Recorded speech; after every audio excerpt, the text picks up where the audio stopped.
Meenakshi YouTube channel చూస్తున్న వారందరికీ ధన్యవాదములు. చాలా వీడియోలు చేసి పెడుతూ ఉన్నాను. మరి నచ్చినట్లయితే లైక్ చేయండి, షేర్ చేయండి, సబ్స్క్రైబ్ చేయండి.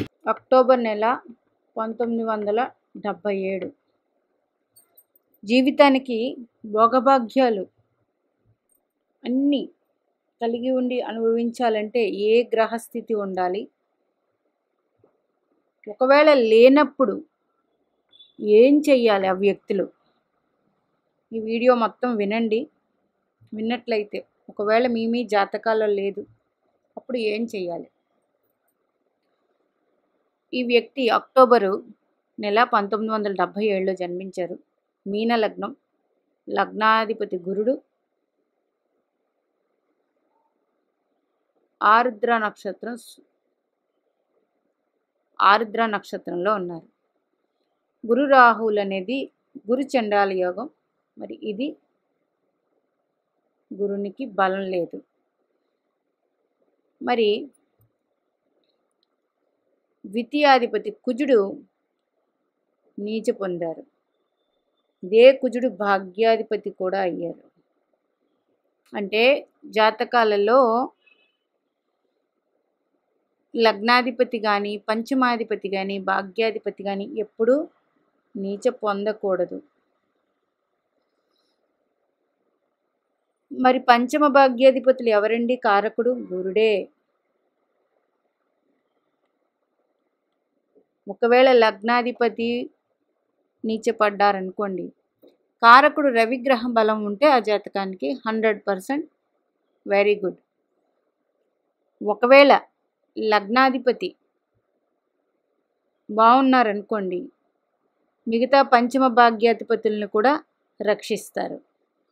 ఇక్కడ లగ్నాధిపతి చతుర్థంలో ఉన్నారు, ఇది మంచిదే.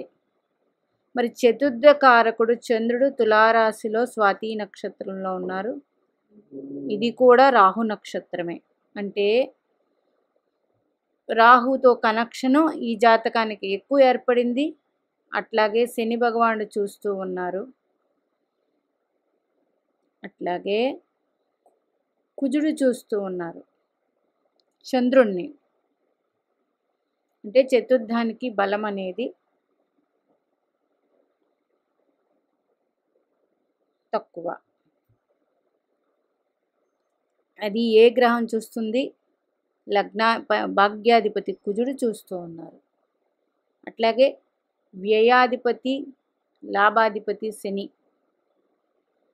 చూస్తూ ఉన్నారు. 1 2 3 4 5 6 కారకుడు కుజుడే. మళ్ళీ ఇక్కడ ఇన్ని మైనస్ పాయింట్లు. మరి ఈ వ్యక్తి పుట్టిన దగ్గర నుంచి తండ్రి దగ్గర, భర్త దగ్గర కూడా చాలా బాగా రాణిలాగా అనుభవించారు. ఇది స్త్రీ జాతకం. వీరికి ఉన్న ఇప్పుడు లోటు భర్త. ఈ వ్యక్తి అడిగిన ప్రశ్న, నాకు ఎందుకు ఇలా జరిగింది, భర్త ఎందుకు ఇది అయ్యారు అని. జాతకం చూసినప్పుడు ఎప్పుడూ కూడా అమ్మాయి జాతకంలో కుజగ్రహం ముఖ్యం, గురుగ్రహం ముఖ్యం భర్త విషయానికి వచ్చేటప్పటికి. ఇక్కడ గురుడు రాహుగ్రహ నక్షత్రంలో ఉన్నారు, ఇది ఒక మైనస్ పాయింట్. గురు నుంచి రాహు చతుర్థంలో ఉన్నారు. 2 కుజగ్రహం పునర్వసులో గురు నక్షత్రంలో ఉన్నారు, ఇది మంచిదే. భాగ్యాధిపతి లగ్నాధిపతి నక్షత్రంలో ఉన్నారు, మంచిదే. అందుకే వీళ్ళు సకల భోగ్య భాగ్యాలు అనుభవించేశారు. కానీ ఈ లగ్నానికి ద్వితీయాధిపతి భాగ్యాధిపతి కుజుడు నీచ పొందారు. నక్షత్రంలో మంచిగానే ఉన్నప్పటికీ నీచ పొందాడు. ఈ రాశ్యాధిపతి చంద్రుడిని శని చూస్తూ ఉన్నారు, అదే నీచ పొందిన కుజుడిని చూస్తున్నారు, ఇది కూడా మైనస్ పాయింటే. ఒక గురు నక్షత్రంలో ఉన్న కారణంగా వీరు సకల భోగభాగ్యాలు అనుభవించారు. వీరికైతే ధనానికి ఎప్పుడూ లోటు లేదు, అన్ని విధాలా బాగుంది. ఆయన పోయినా కూడా చాలా బాగానే జరుగుతుంది. మరి ఒక ఆడవారికి ఏం కావాలండి? సుమంగళి.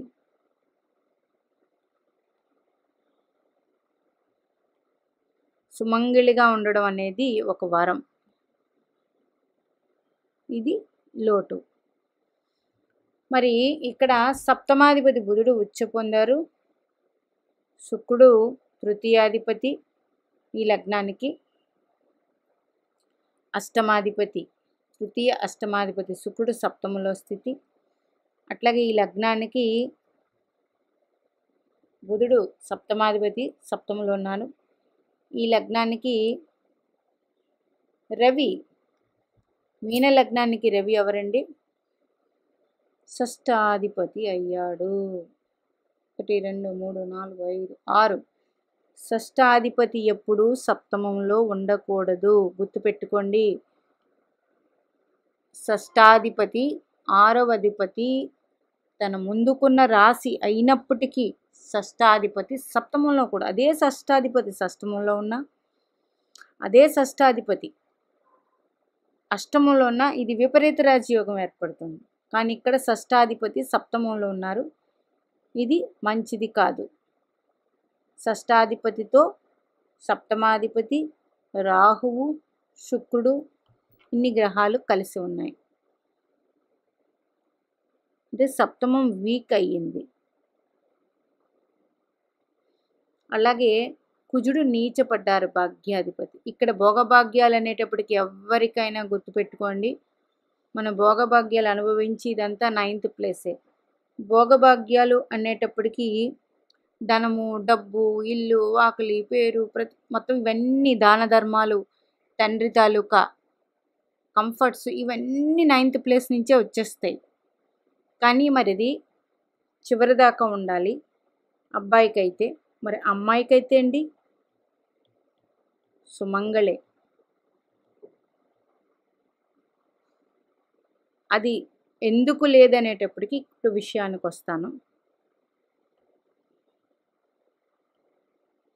మీ కుజుడిని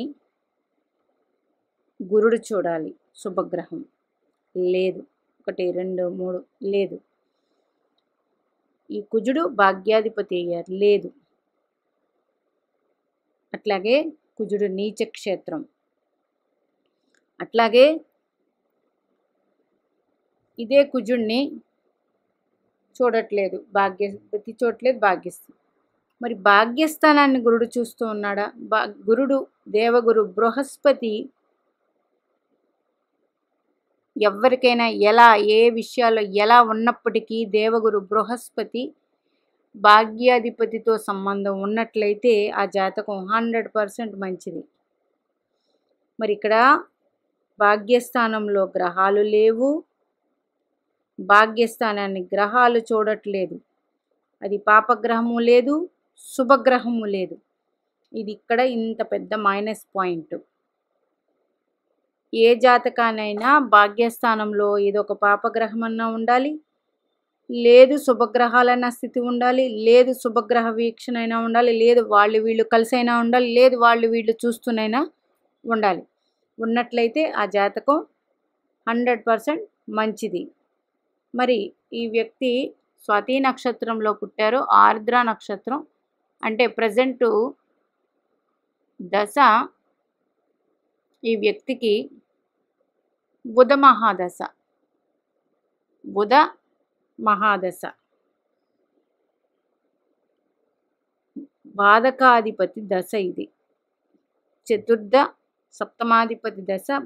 సప్తమాధిపతి పట్టినప్పటికీ షష్టాధిపతి కలిసి ఉన్నారు, బాధకాధిపతి దశ. ఈ బాధకాధిపతి దశలో షష్టాధిపతి రవి అంతర్దశలో ఇబ్బంది.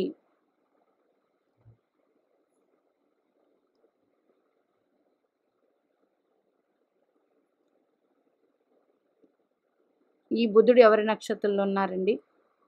మళ్ళీ కుజుడు నక్షత్రం, భాగ్యాధిపతి నక్షత్రంలో ఉన్నప్పటికీ ఒక్క గురుడు ఈ కుజుడు పునర్వసు లగ్నాధిపతి నక్షత్రంలో ఉన్నందుకు ఒక్క గురుడు ఈ సప్తమ స్థానాన్ని చూసినా లేదు, సప్తమాధిపతిని చూసినా లేదు, భాగ్యస్థానాన్ని చూసినా భాగ్యాధిపతిని చూసినా ఈ జాతకం సేవ్ అవ్వను. వారి అడిగిన ప్రశ్నకి నేను ఇప్పుడు చూడడం జరిగింది. ఎందుకు జరిగింది అనేపాటికి ఇన్ని రకాల కనెక్షన్స్ ఉన్నాయి. వీరి జీవితం అయితే సుఖంగానే ఉంటుంది, అందులో భయం ఏమీ లేదు.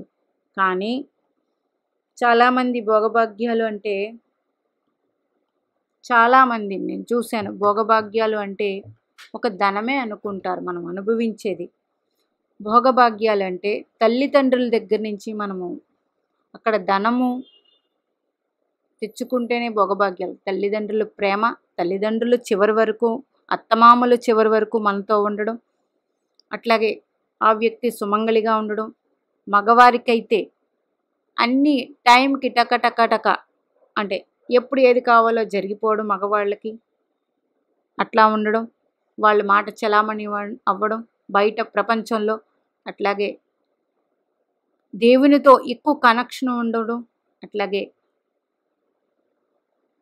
భగవంతుడు మనం పూజ చేసినా చేయకపోయినా మనకి అన్ని అదృష్టాలు అందిస్తున్నారంటే పూర్వజన్మ పుణ్యఫలమే, పూర్వీకులదే. ఇది అంతా భాగ్యస్థానం నుండే వస్తుంది. మన తోడబుట్టిన వాళ్ళు మనతో ఉన్నా అది భోగభాగ్యాలే.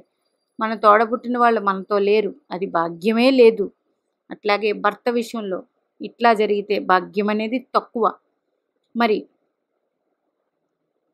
మన మాట చలామణి అవ్వాలన్నా, మనం ఆధ్యాత్మిక చింతనతో ఉండాలన్నా ఇవన్నీ భాగ్యస్థానం నుంచే ప్రతిదీ వస్తుంది. ధనం ఉంది, అన్నీ ఉన్నాయి, కొన్ని రకాల సుఖాలు లేవు. ఎందుకు అంటే ఇదే కారణం.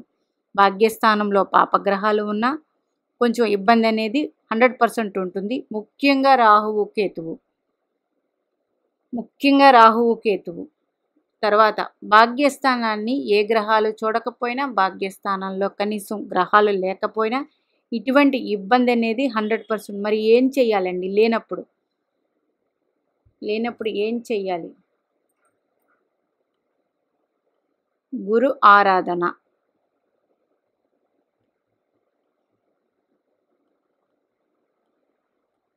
పెద్దలకి సేవ చేయడం,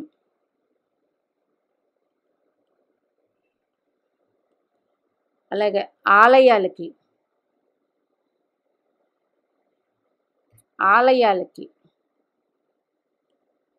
డొనేషన్స్ ఇవ్వడం,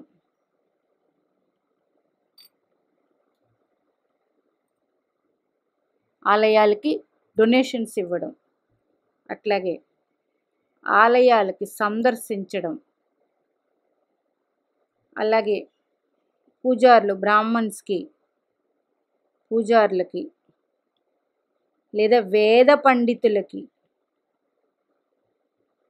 చదువుకునే పిల్లలకి, వేద పండితులకి చదువుకు సహాయం చేయటం. ఇట్లాగా గురుబలాన్ని పెంచుకోవాలి. మీ పిల్లల జాతకాల్లో ఇలా కానీ ఉన్నట్లయితే ఇది ఇప్పటి నుంచే మొదలు పెడితే 100% మనము ఆ గురుగ్రహ అనుగ్రహం వల్ల మరి గురువే ఎందుకండి, ఎవరికైనా కాలపురుష కుండల చక్రానికి సుఖాన్ని ఇచ్చేది అంతా గురువే. ఎందుకు? వ్యయస్థానం కూడా సుఖమే. వ్యయస్థానంలో ఉన్న గ్రహాల బట్టి, వ్యయస్థానాన్ని చూస్తున్న గ్రహాల బట్టి మనం ఎంతవరకు కంఫర్ట్స్ని అనుభవిస్తూ ఉన్నది తెలిసిపోతుంది. అట్లాగే భాగ్యాధిపతి చాలా ముఖ్యం. మనకి భాగ్యాధిపతి ఎవరైనా కానీ భాగ్యకారకుడు దేవగురు బృహస్పతికి సంబంధించిన విషయాల్లో మనం కానీ సాటిస్ఫైగా ఆయనకి సంబంధించిన పనులన్నీ చేస్తూ ఉంటే ఈ భోగభాగ్యాలు చివరి వరకు అనుభవించే జీవితం ఉంటుంది. మరి ఇలా కలగాలంటే పూజే చేయక్కర్లేదు. మనం చేసే దాన ధర్మాలు, ఎవరికైనా చదువుకోవడానికి ఇబ్బందుల్లో ఉన్న వాళ్ళకి, అట్లాగే పెద్దవాళ్ళు, ముఖ్యంగా పెద్దలు అంటే పెద్దవాళ్ళు ఈ రోజుల్లో చాలా కష్టపడుతున్నారు. పూర్వ రోజుల్లో అయితే లేదు. ఈ రోజుల్లో చాలా కష్టపడుతున్నారు. వాళ్ళకి సేవ చేయడం జరిగితే 100% గురు అనుగ్రహం కలుగుతుంది. మరి మీనాక్షి దేవి ఆశీస్సులు మనందరి మీద ఉండాలని కోరుకుంటూ నమస్తే.